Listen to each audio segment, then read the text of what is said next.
Welcome to the Dread Nest, where nightmares hatch.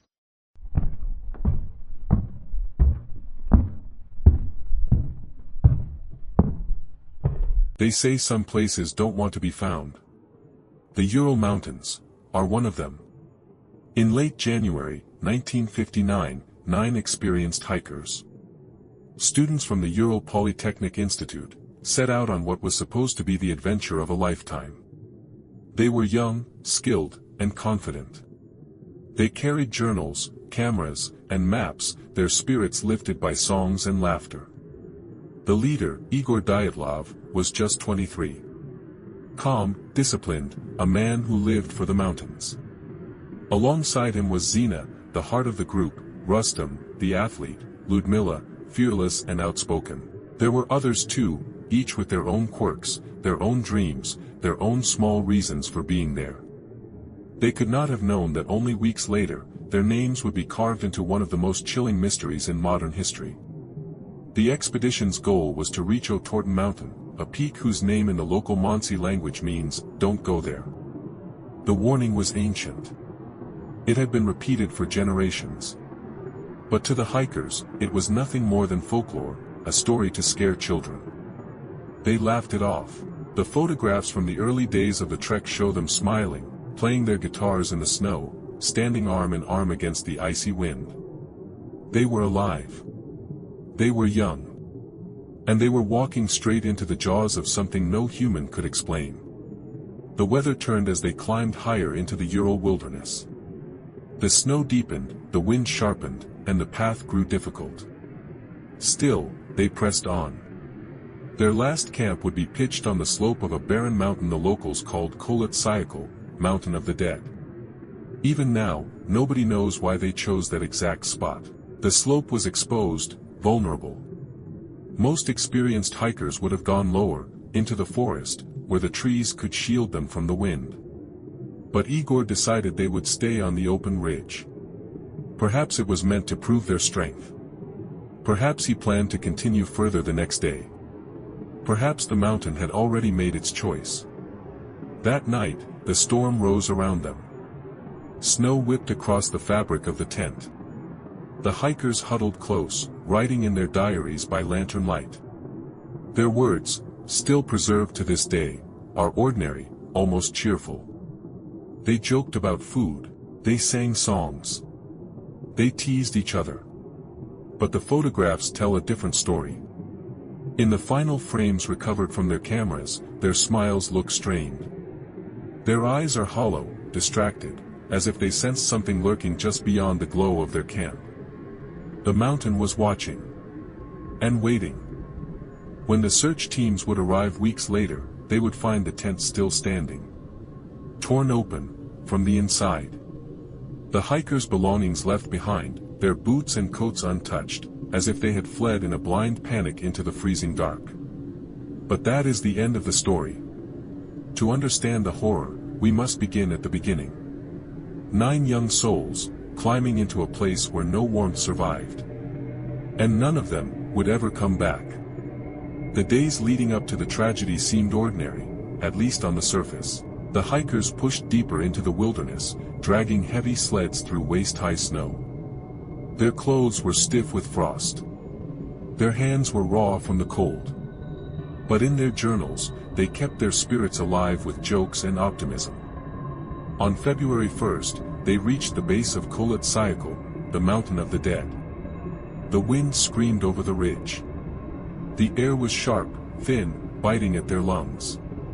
They had been forced off their planned route by worsening weather, and by then, they were a full day behind schedule. Still, Igor Dyatlov pushed forward. His determination was absolute. The forest fell away behind them, replaced by a barren slope of white. The wind carved patterns in the snow, whistling in long, low moans that echoed like voices across the mountainside. They were utterly alone. That evening, they pitched their tent in a shallow depression on the slope. It was a strange decision. Trees stood only a kilometer away, where shelter would have been easy to find. But Igor ordered the group to stay exposed on the mountainside. Some believe he wanted to practice camping in severe conditions. Others believe he wanted to prove a point, to show his team's strength and discipline. But once the tent was up, unease began to creep in. The storm thickened. Snow lashed the canvas in relentless waves, blotting out the night. The fabric groaned and shuddered under the force of the wind. Inside, the hikers tried to stay warm, packed tightly together, their breath steaming in the lamplight. For a time, they laughed, they ate, they wrote in their diaries. But outside the tent, the mountain seemed alive. Rustam, the athlete, claimed he heard something moving against the storm. Not the howl of the wind, not the shifting snow, something heavier. Steps. Slow. Deliberate. When he pulled back the flap to look, there was nothing but white. Zina, huddled close to Igor, whispered that she felt uneasy, as if the mountain didn't want them there. Ludmila told her not to be foolish. "It's just the wind," she said. "Just the storm." But even Ludmila wrote in her diary that night, "We are in a strange place. The snow here seems different, like it has been disturbed." The tent was a fragile sanctuary, a thin barrier between 9 warm hearts and a frozen wilderness that wanted to swallow them whole. Beyond that fabric wall, the darkness pressed close, endless and indifferent. And then came the sound again. Steps. Crunching softly in the snow. Circling. No one spoke. No one breathed. The group froze, listening in silence. The lantern flickered, shadows jumping across their faces. Then, nothing. The sound was gone. Some of them laughed nervously, insisting it was just the wind shifting the snowpack. But the fear lingered, sharp and cold. They had felt it. The presence of something just beyond their sight. Hours passed. The storm raged. Sleep came in broken fragments. Some prayed, some stared at the canvas ceiling, counting each second until morning. And still, the mountain watched. The next morning, the hikers set out briefly to scout the slope. Their footprints wound outward from the tent, fragile tracks in the fresh snow. They never wrote about what they saw that day. But when searchers later found the site, they noticed something peculiar. The hikers' boot prints ended abruptly, replaced by barefoot steps. Some large. Some small. As if, in the middle of the snowfield, they had stripped away their own shoes. What could drive a person to bare their feet in sub-zero temperatures? The journals fall silent. The photographs stop. Whatever happened next, whatever fear crawled into that tent as the night closed in, was powerful enough to tear 9 young hikers from their only refuge. Something had arrived on the mountain of the dead. And it had been waiting for them all along. That night, something came for them. The storm had grown worse. Snow pressed against the tent, the canvas groaning in the wind. Inside, the hikers lay in a tangle of limbs and blankets, trying to sleep. Their boots and coats were stacked neatly by the entrance. Their journals, their food, their tools, all in order. But sometime in the night, fear shattered the calm. The first scream tore through the tent. It was sharp, panicked, animal. Another voice joined it, then another. In seconds, chaos erupted. The fabric shook violently, as if something was pressing against it from the outside. Claws of snow and ice scraped across the canvas. The lantern inside flickered, casting frantic shadows across pale faces. Someone shouted Igor's name. Another cried out for help. And then, the tearing. The tent split open from within, knives slicing through the canvas in desperate slashes. Not one cut, but several, made by trembling hands. The only sanctuary they had was being destroyed from the inside. Why? Why would 9 seasoned hikers, trained for survival, cut themselves out of their own shelter in the dead of night? They didn't stop to gather clothes or boots. They didn't take food or firewood. They spilled into the blizzard barefoot, half-dressed, stumbling into snowdrifts as the wind roared around them. The mountain swallowed their screams. Through the whiteout, they ran, down the slope, away from the tent, their tracks carving a frantic trail in the powder. Their bodies pressed close together, staggering, falling, pulling one another up. They didn't stop until they reached the tree line below, the black silhouette of the forest looming out of the storm. It was there, beneath the branches of a cedar tree, that they tried to cling to life. The bark was stripped bare as they climbed, clawing upward for safety. Broken branches lay scattered in the snow. The two youngest of the group, Yuri Doroshenko and Yuri Krivonischenko, huddled at the base of the trunk. They lit a small fire, its glow flickering weakly against the storm. But the fire wasn't enough. Their bodies would later be found burned, flesh blistered, as if they had pressed themselves into the flames in desperation to stay warm. The others scattered into the woods, searching for shelter. Some made it further. Some did not.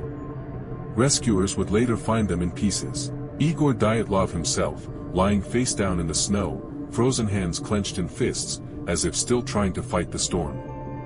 Zina, only meters from him, her body turned toward the tent, as if she had been trying to go back. Rustam made it the farthest. His skull was fractured, his body locked in a final crawl toward camp, as if he believed he could still reach it. And then, the last four. Months later, their bodies would be discovered in a ravine deeper in the woods, buried beneath snow. Their injuries were worse, unnatural. Rib cages shattered. Skulls crushed. One woman, Ludmila, missing her eyes. Another, her tongue. And still, there were no signs of a struggle. No footprints of an attacker. Only the mountain, silent, endless, indifferent. But in those final hours, under the cedar tree, they must have realized something was stalking them. The fire they built didn't last. The storm consumed it, sparks swallowed by the wind. In the dark, they heard the sounds again. Heavy steps. Slow. Moving between the trees. No one dared to speak. Their teeth chattered too loudly anyway. Snow fell thick, muffling everything. But through the silence came a low hum, like air vibrating, pressing in against their skulls. Some clutched their heads.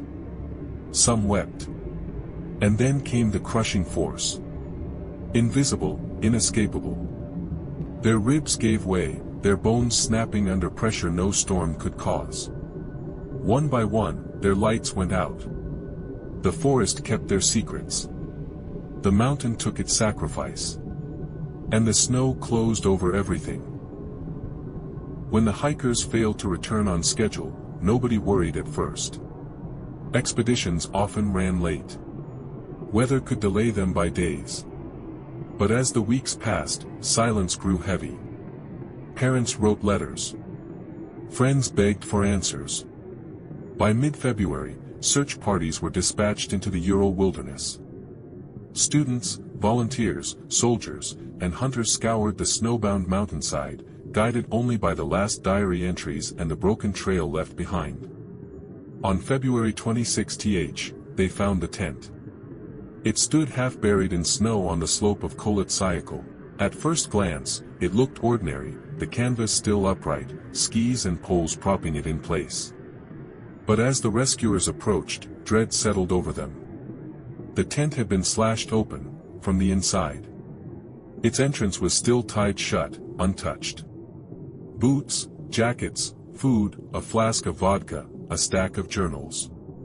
All neatly arranged as if their owners had simply stepped out for a moment. But the snow told a different story. 9 sets of footprints led away from the tent. Bare feet. Socks. Thin slippers. No heavy boots. The tracks stretched down the slope in a line of desperate escape, vanishing into the tree line below. The searchers followed.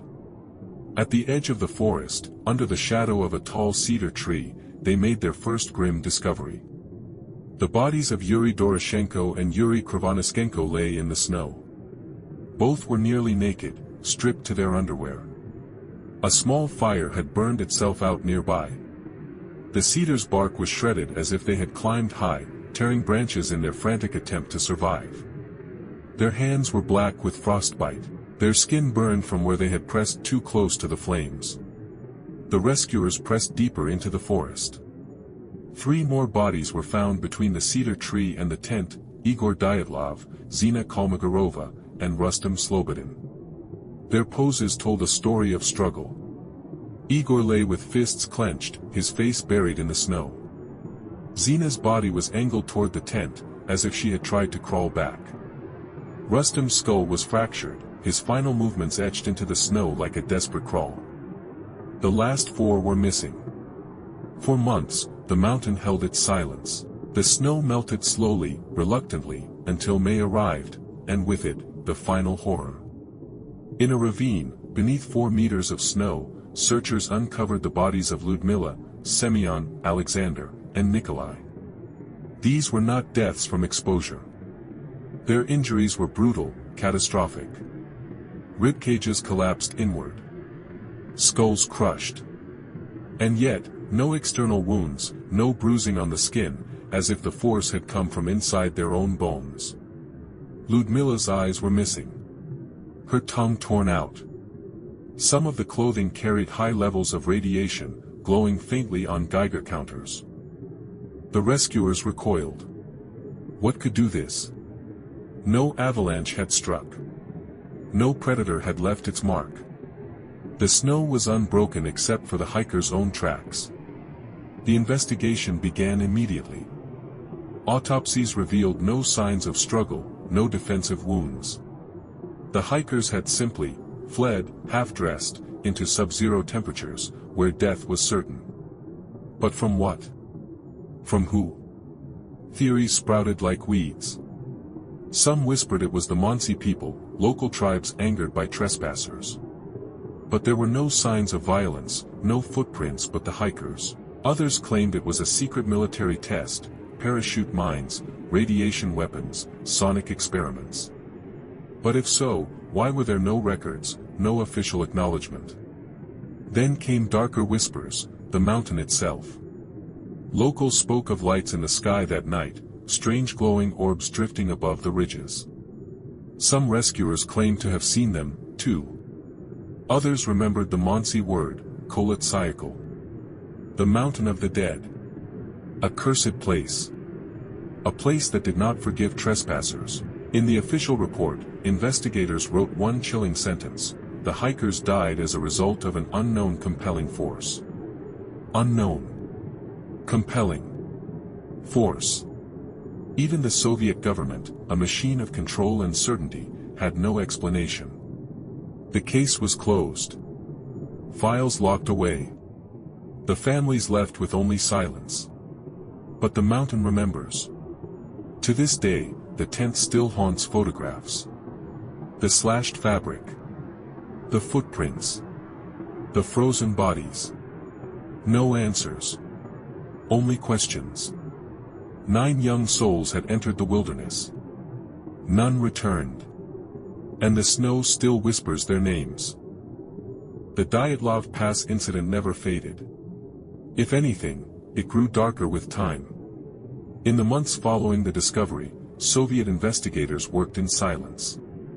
Autopsy reports were stamped, filed, sealed. Witnesses were warned not to speak too loudly. Families were told only fragments of the truth. But rumors spread like wildfire. Some searchers had spoken of strange orange spheres in the sky on the nights of the hikers' deaths. Locals reported the same. Military pilots, too, had filed sightings of glowing objects over the Ural Mountains. Was it experimental weaponry? Or something far older, and far less human? Others focused on the injuries. How could ribs and skulls shatter without leaving external marks? How could skin remain intact, yet bones be pulverized? Scientists whispered about infrasound, low-frequency waves created by the wind over the mountain's shape, capable of inducing panic, hallucinations, even internal organ damage. Was it possible the mountain itself produced a sound that drove the hikers to madness? And then there was the radiation. Where had it come from? Some believed the hikers had stumbled upon a military accident, radioactive material scattered across the snow. Others claimed one of the hikers had worked in a secret program, bringing contamination with him. Yet none of these explanations account for the missing eyes, the torn tongue, the sheer terror etched into their final moments. The Monsey people had their own answer. They said the mountain was cursed. That spirits of the dead roamed the slopes, punishing intruders. Do not go there, their elders had warned. The hikers had not listened, and now their bodies lay frozen in the earth, part of the mountain's legend forever. Decades passed. Files were reopened, closed again, declassified, redacted. Each time, the mystery deepened. Tourists began to visit, leaving flowers at the memorial stone that bears the names of the 9. Some claim to hear voices on the wind there. Others report feelings of dread, as if watched by unseen eyes. But no one, no scientist, no historian, no government official, has ever given a definitive explanation for what happened on that frozen night.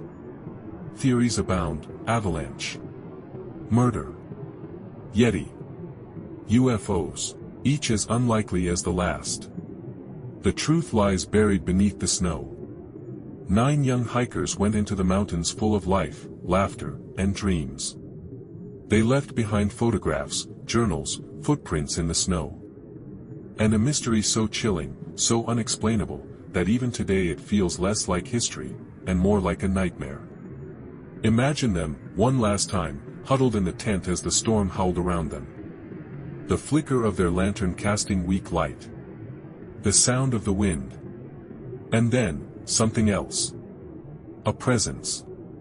A force. Something that did not want them there. They tore their way out of the only shelter they had, running into the frozen dark, barefoot and terrified. They ran not from the storm, but from whatever moved within it. And whatever that was, it followed them into the forest. Their voices are gone now. Their journals ended abruptly. Their cameras hold only blurred images of snow and shadow. The last pages will never be written. But the mountain remembers. Koletsyakal. The mountain of the dead. If you stand there today, amid the frozen silence, you may hear the crunch of footsteps in the snow. Not your own. Something heavier. Slower, circling. And if you listen too closely, you may understand what they felt on that final night. The terror. The panic. The certainty that something was out there in the dark, and that it was coming closer. The Dyatlov Pass Incident remains one of the greatest unsolved mysteries of the 20th century.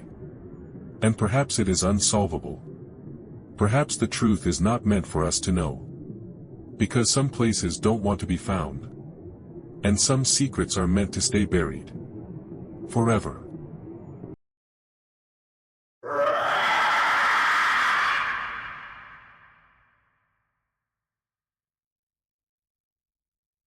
They say evil doesn't always come from the outside. Sometimes, it's already inside the house. On a remote Bavarian farm in 1922, a family of 6 lived in isolation, surrounded only by forests and fields. Their home was called Hinterkaifeck, a lonely homestead miles from the nearest village. For months, they complained of strange sounds in the attic. Of footsteps where no one should be. Of objects moving on their own.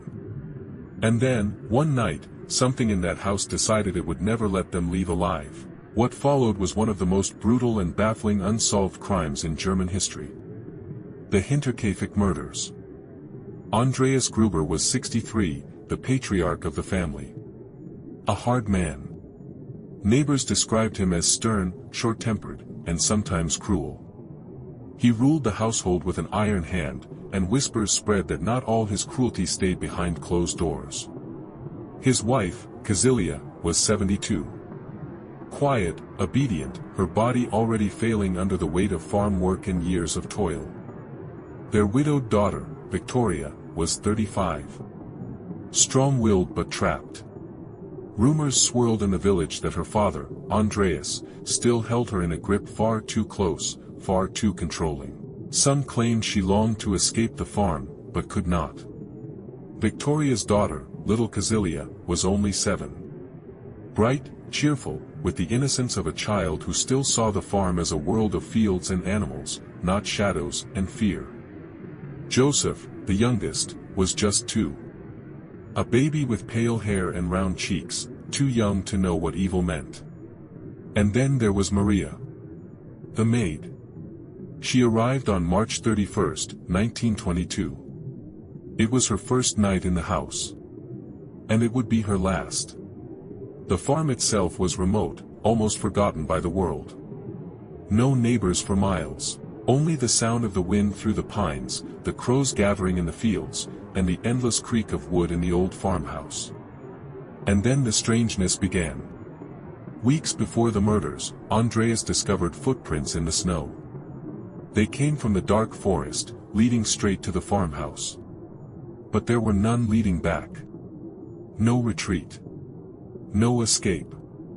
At night, the family heard footsteps in the attic. Deliberate. Slow. Heavy, as if someone was pacing just above their beds. When Andreas climbed the ladder to investigate, lantern in hand, he found nothing but shadows. Keys began to vanish. Strange newspapers appeared on the porch, papers no one in the village had ever bought. Doors creaked open in the night. Whispers moved through the halls. The maid at the time grew so terrified that she fled the farm entirely, refusing to ever set foot inside again. She told anyone who would listen, the place was haunted. And then came Maria, the new maid.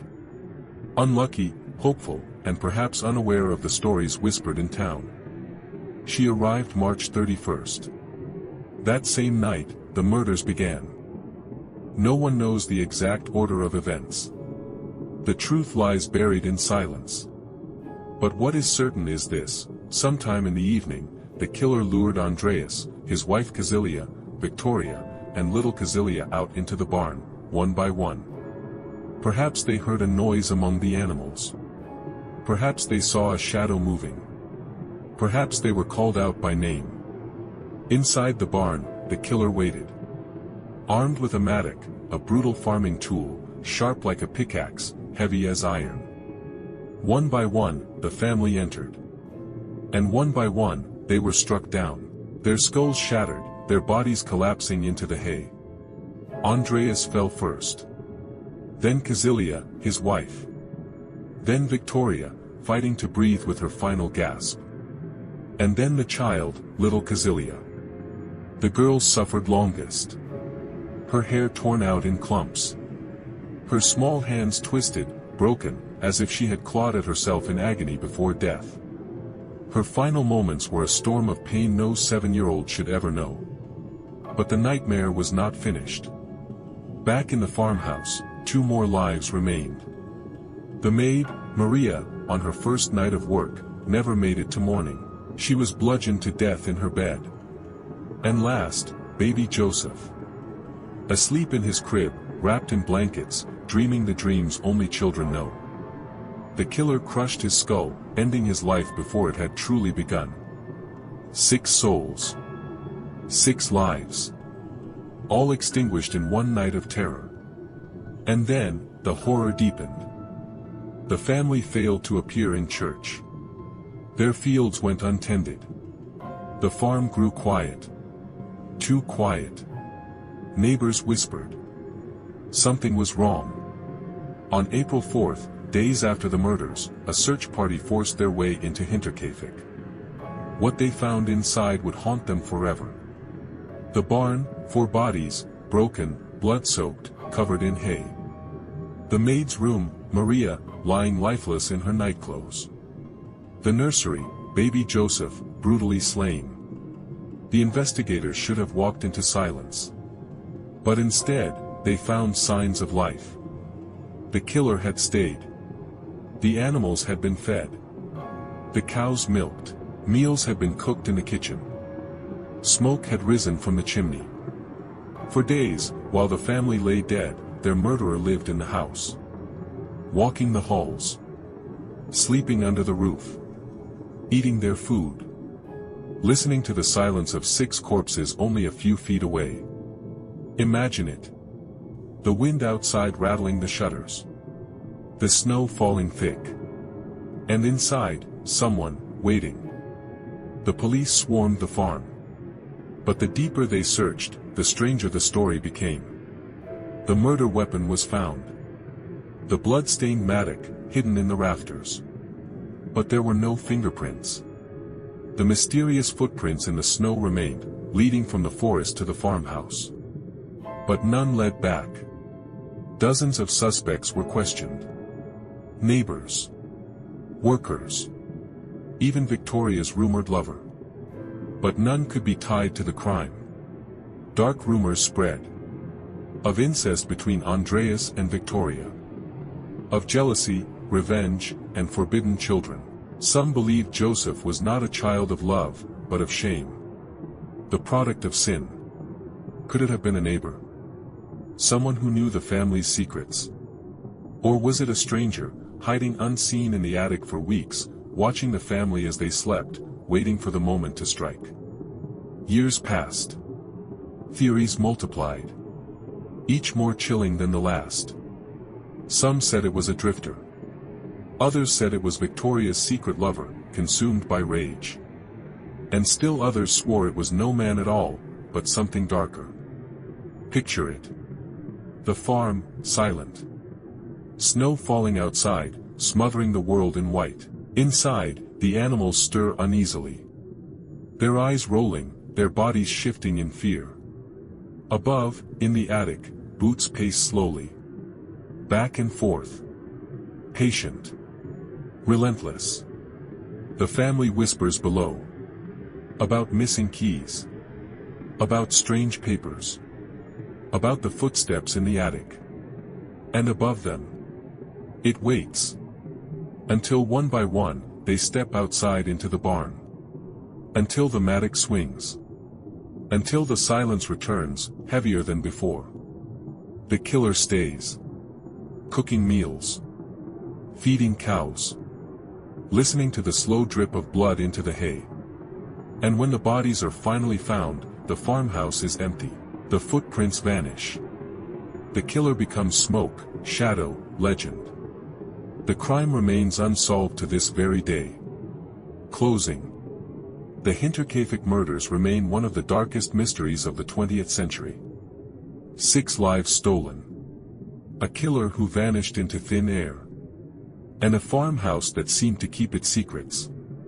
Even today, people who stand on that ground report unease. Some swear they hear footsteps in the snow. Others claim to hear pacing in the attic. Slow, deliberate, waiting. But answers have never come. The farmhouse was torn down years later. The land left barren. Only a memorial stone remains, carved with the names of the dead. And the questions linger. Who killed the Gruber family? Why did they stay in the house for days afterward? And are they truly gone? Sometimes, evil doesn't leave footprints. Sometimes, it just waits. And sometimes, it never leaves at all.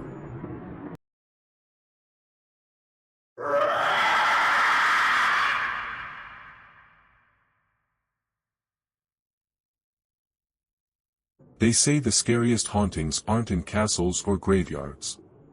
They happen in ordinary houses. On quiet streets. Behind doors that look just like yours. And in the late 1970s, in a working-class neighborhood in North London, one family's home became the center of the most chilling haunting ever recorded. The house was modest. Red brick. A little garden in the front. Number 284, Green Street. The kind of place no one would ever look at twice. Inside lived Peggy Hodgson, a single mother, struggling to raise her 4 children, Margaret, age 13. Janet, 11. Johnny, 10. And Billy, just 7 years old. For years, they were like any other family. Strained at times, but close. The children laughed, argued, played in the small backyard. Life was ordinary, until it wasn't. Because in August of 1977, the Hodgson family began to hear sounds. Knocking. At first faint, like taps on the walls. Then louder. more insistent. Until the knocks turned into violent bangs that shook the furniture. The children swore the drawers of their dresser slid open on their own. That their beds shook at night. That toys hurled themselves across the room. And it didn't stop. Every night, the activity grew stronger. Every night, the house pushed closer to terror. Peggy at first thought her children were playing tricks. But when she saw it for herself, a heavy chest of drawers sliding across the floor as if shoved by invisible hands, she knew something was terribly wrong. And what haunted them wasn't just noise. It was intelligent. It wanted to be noticed. And soon, it wanted far more than that. This was the beginning of the Enfield Poltergeist. At first, Peggy tried to keep calm. Maybe it was the house settling, she told herself. Old pipes. The imagination of children. But then, the nights grew unbearable. The knocking came from inside the walls. From the ceiling. From places no person could reach. And every time Peggy entered the room, the sound stopped, as if something, or someone, was mocking her. Janet, the 11-year-old, was the first to feel the full weight of the haunting. She would wake in the middle of the night, screaming that her bed was shaking. Margaret, her sister, backed her up. They both swore the sheets were ripped off them by invisible hands. Soon, objects began to fly. Marbles. Lego bricks. They didn't just roll or tumble, they shot through the air with force. Some of them were hot to the touch, as if they had been in a fire. The activity grew so violent that Peggy finally fled the house with her children one night, seeking help from the neighbors. The neighbors, at first skeptical, agreed to come see for themselves. What they witnessed changed them forever. The heavy knocking echoed through the house while everyone stood still. A chair slid across the room, no one touching it. A knocking sound spelled out a rhythm, as if responding to questions. The neighbors urged Peggy to call the police. When the officers arrived, they didn't expect much. But within minutes, one of them swore she saw a chair lift off the floor and slide several feet on its own. In her official report, she wrote, "It was not possible for it to move without being pushed, yet it did." The police admitted something was happening in that house. But they couldn't explain it, and this was only the beginning. Because whatever lived inside 284 Green Street was growing stronger. The strange activity in the Hodgson home only grew more disturbing. Doors slammed with no one near them. Heavy furniture dragged across the floor as if shoved by unseen hands. At night, the family heard growling sounds echoing through the rooms, guttural, animalistic, nothing human. And then came the voices. Janet, the youngest daughter, began speaking in a tone that chilled everyone who heard it. Deep, rough, unnatural. She would sit in a chair, her small body rigid, and a gravelly voice would pour from her throat. "I died in this house," it rasped. "My name is Bill. Bill Wilkins. I'm 72 years old, and I went blind before I died." The family was horrified. They didn't know the name, nor the details. But months later, researchers uncovered records of a man named Bill Wilkins who had indeed lived, and died, in that very house. Janet's possession was not just mimicry. She spoke of things she couldn't possibly know. Objects flew around her as she choked on invisible hands. Neighbors, investigators, even reporters saw her lifted from her bed and hurled across the room. The case had drawn attention far beyond Enfield. Paranormal investigators Maurice Gross and Guy Lyon Playfair of the Society for Psychical Research moved into the Hodgson home to document what was happening. They recorded tapes, photographs, testimonies. And what they captured was undeniable. On one occasion, Janet was found levitating, her body suspended in midair. On another, the voices that came from her throat lasted for hours, too long for her young vocal cords to withstand without injury, yet afterward, she was unharmed. Skeptics accused her of faking it, but if it was all a hoax, how could a 12-year-old maintain it for months under constant surveillance? The investigators themselves began to fear the house. Their notes described knocks that answered their questions, furniture that bent and twisted, cold spots that followed them from room to room. The haunting had moved far beyond a family's nightmare. It had become a war, between skeptics and believers, between the living and the dead. And at the center of it all, was Janet. By late 1977, the Hodgson haunting had become front-page news. Journalists, photographers, and television crews crowded the quiet street in Enfield, each hoping to glimpse proof of the supernatural. Inside the house, however, the family wasn't interested in headlines. They were simply trying to survive. Janet's torment escalated to its most terrifying levels. At night, she was ripped from her bed, dragged screaming down the hallway by invisible hands. Witnesses swore they saw her body bend and twist in ways no human frame should endure. Furniture toppled without warning, heavy dressers tipped forward, nearly crushing anyone who stood nearby. Toys were thrown across the room with violent force. Even the family's pet dog cowered, refusing to enter certain rooms. The voices returned, sometimes speaking through Janet, sometimes heard echoing around the walls. They mocked the investigators, cursed the family, and laughed at priests who tried to bless the house. During one chilling moment, a crucifix was torn from the wall and hurled across the room in front of multiple witnesses. Skeptics accused Janet of trickery. They claimed she had learned ventriloquism, that she staged her levitations, that she craved attention. But even professional ventriloquists admitted the guttural growls she produced would have shredded her vocal cords. And photographs of her levitation showed her body contorted in mid-air, far beyond the reach of simple jumping. Maurice Grosse, who had lost his own daughter in a tragic accident before joining the investigation, became deeply invested in the Hodgsons' plight. He insisted what he witnessed was real. He recorded over 2,000 instances of supernatural phenomena inside that house. The media frenzy only fed the terror. Crowds gathered outside, daring one another to touch the brick walls of 284 Green Street, as if the evil within might seep into them. And inside, the Hodgson children cried themselves to sleep, never knowing if they would wake to silence, or to the sound of growling in the dark. The haunting had reached its peak. And the Hodgson family was trapped inside a nightmare that seemed to have no end. By the summer of 1978, the haunting at 284 Green Street began to quiet. The violent outbursts grew less frequent. The voices faded. The house seemed, at last, to exhale after nearly 2 years of relentless terror. But peace never truly returned. The Hodgson family was shattered by what they endured. Janet, once a lively schoolgirl, was left withdrawn, burdened by memories no child should carry. Even years later, she would speak of nights when she felt an unseen presence pressing on her chest, or the sudden drop in temperature that made her breath freeze in her throat.